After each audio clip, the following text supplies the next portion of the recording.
Marvel Legends began in 2002 at Toybiz, the superhero toy maker of the 90s and early 2000s, but as with all things related to action figures, Hasbro would soon consume it, adding its essence to its own. It's part of the evolutionary progression of all things. The strong consume the weak until everything is consumed by Amazon.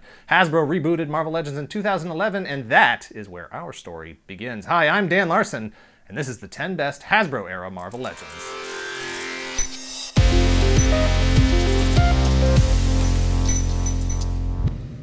There are a lot of things to consider when making a list like this. Here's the general parameters we're working with. 1, even though technically the Hasbro era began a little bit before the Thor figure released at San Diego Comic-Con in 2011, that figure is the logical starting point for the list we're working with here. Make sure you check out our previous video, 10 Best Toybiz Marvel Legends, for the best of what came before that. Number 2, as of this video in June of 2017, they are still cranking out Legends, so we're going to limit this to everything through the Warlock Build-A-Figure wave for the X-Men and the Titus wave of Guardians of the Galaxy 2 figures. That means no Spider-Man Homecoming and no Mantis wave Guardians of the Galaxy 2. Number 3, this is just the regular figures, no Build-A-Figures. Check out our 10 Best Marvel Legends Build-A-Figures for that result, but keep in mind that video is from 2015.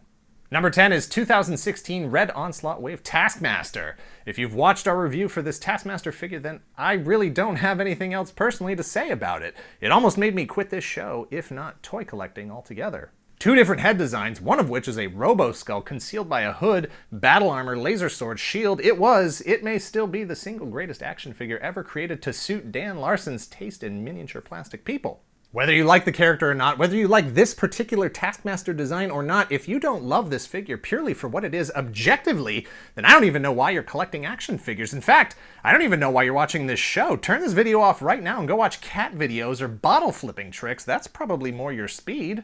Number 9 is 2016 Red Onslaught Wave Scourge. In a line stacked with headlining heroes and villains, there are very few generic henchmen. Sometimes you just want to pose a hero duking it out with a bunch of bad guys. Marvel Legends has AIM and Hydra soldiers, but Scourge is a perfect urban ops tactical villain. Yes, this is a specific look for an actual character, but it's such a generic look that, especially when appearing in groups, takes on a more organized, uniform paramilitary operation. They look like an army for the Red Skull or the generic first act bad guys from a typical superhero story.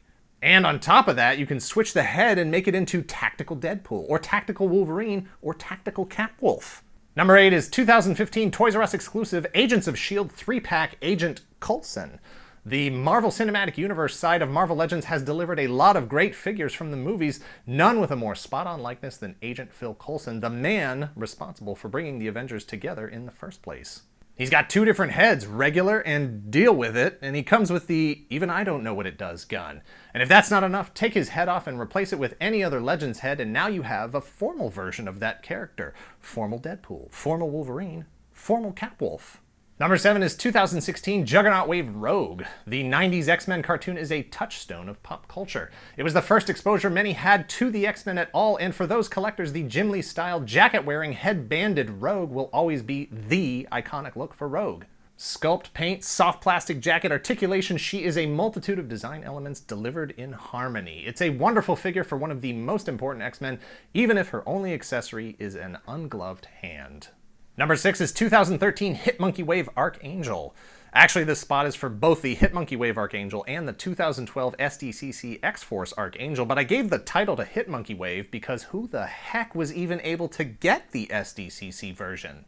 And if you were able to get it, why haven't you sold it? You can get like $125 for that thing. That's a lot of Mike and Ike's. Posable, shiny silver wings, great articulation, the right proportions, his Apocalypse brand suit decoration. Hasbro did exactly what they needed to do to deliver this piece without overdoing it with a metal feather firing gimmick like Toybiz was always tempted to do. I guess today is the day I praise Hasbro for their self-restraint. Number 5 is 2014 Toys R Us exclusive Jubilee Wave Storm. One of the most sought-after waves in the history of the line, 5 desirable X-Men figures at a time when no X-Men merchandise was hitting shelves other than Superhero Squad. A beautiful Mohawk Storm head, a cloth goods cape, she's an essential part of your X-Men collection. It's not my preferred Storm outfit, but everything about it is spot on, and the fact that the Mohawk head exists gives me hope for an 80s style, depowered Leader of the Morlocks figure in the future. It has to happen. If Disco Dazzler can happen, 80s Storm can happen. Number 4 is 2016 Absorbing Man waves Spider-Gwen, technically Spider-Woman of Earth 65. She's the third best thing that came out of the big Spider-Verse crossover. The second best thing was that panel of Spider-Ham resting his head on top of Spider-Man 29, and the best thing, of course, was the as-yet unannounced Spider-Ham Marvel Legends figure.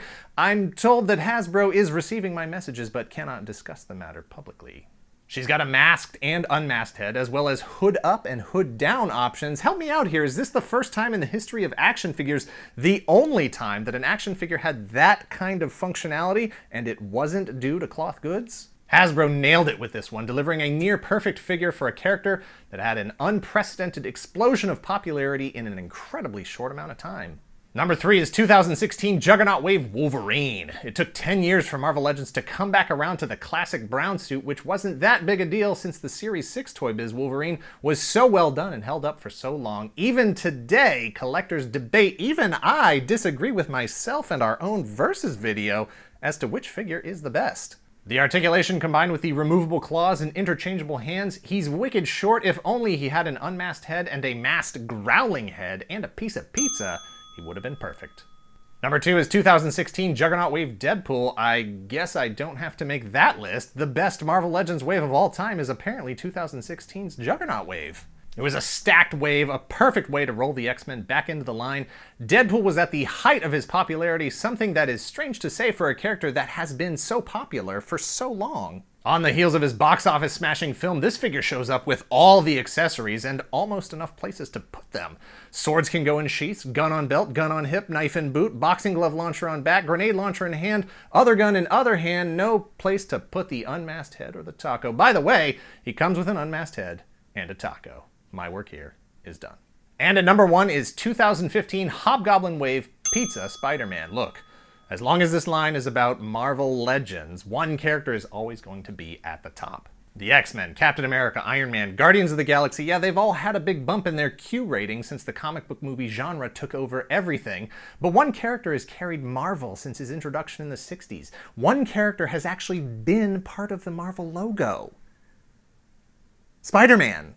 He's the most important thing to Marvel above and beyond everything they've put into everything else in their universe. He stole Captain America's third movie for the entire second act. And the best figure to date, the one with the most articulation, the best paint, interchangeable heads, masked and smiling half unmasked, 3 different handsets, and a slice of pizza, is this Spider-Man. He is the Marvel Legend. Thanks for watching. Please hit like, hit subscribe so you don't miss out on future lists. We still have to do the big 10 best all of the Marvel Legends list. Share this video with your friends and let us know in the comments below if you've reached a point where you just say, I can't keep up. I'm only buying characters that come with food accessories from now on. You'd still have 2 of the 10 best if you'd done that 10 years ago.